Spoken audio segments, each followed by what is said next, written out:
In several regions across India, Dhanteras marks the beginning of the Diwali festivities. It is celebrated on the Trayodashi Tithi, Krishna Paksh, in the month of Ashwin, that is 2 days before Deepavali.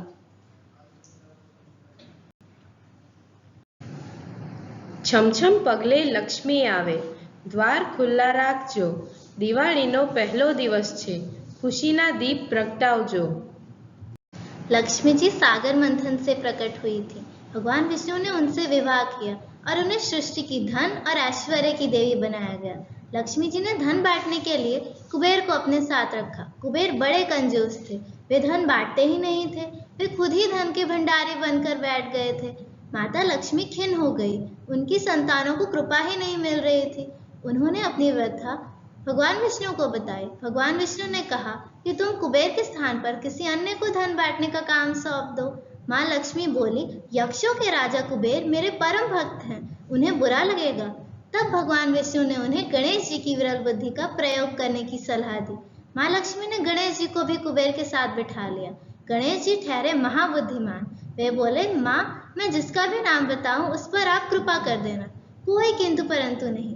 माँ लक्ष्मी ने हाँ कर दी। अब गणेश जी लोगों के सौभाग्य में विघ्न रुकावट को दूर करके उनके लिए धनागमन के द्वार खोलने लगे।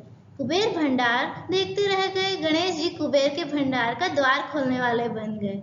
गणेश जी की भक्तों के प्रति ममता और कृपा देखकर माँ लक्ष्मी ने अपने मानस पुत्र श्री गणेश को आशीर्वाद दिया कि जहाँ वे अपने पति नारायण के संग ना हो, वहाँ उनका पुत्रवत गणेश उनके साथ रहे।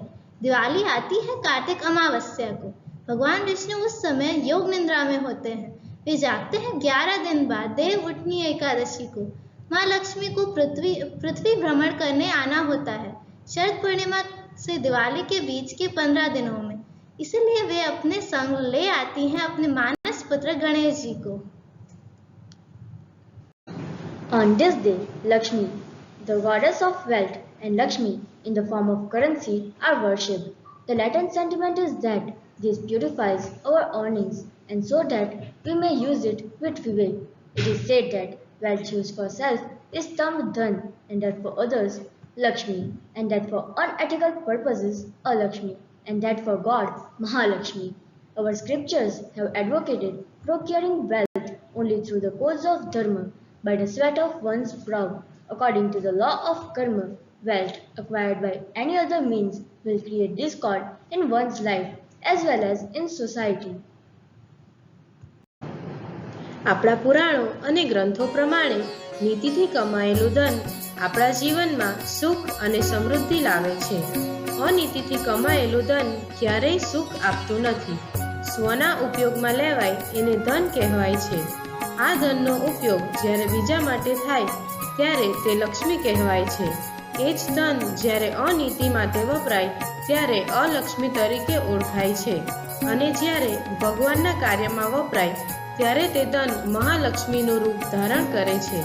પ્રાપ્ત ધનનો વિવેકપૂર્ણ ઉપયોગ કરવાની સદબુદ્ધિ મળે અને ધનની વૃદ્ધિ થાય માટે ધનતેરસના શુભ દિવસે દેવી લક્ષ્મી તથા લક્ષ્મી સ્વરૂપી ધનની પૂજા કરવામાં આવે છે।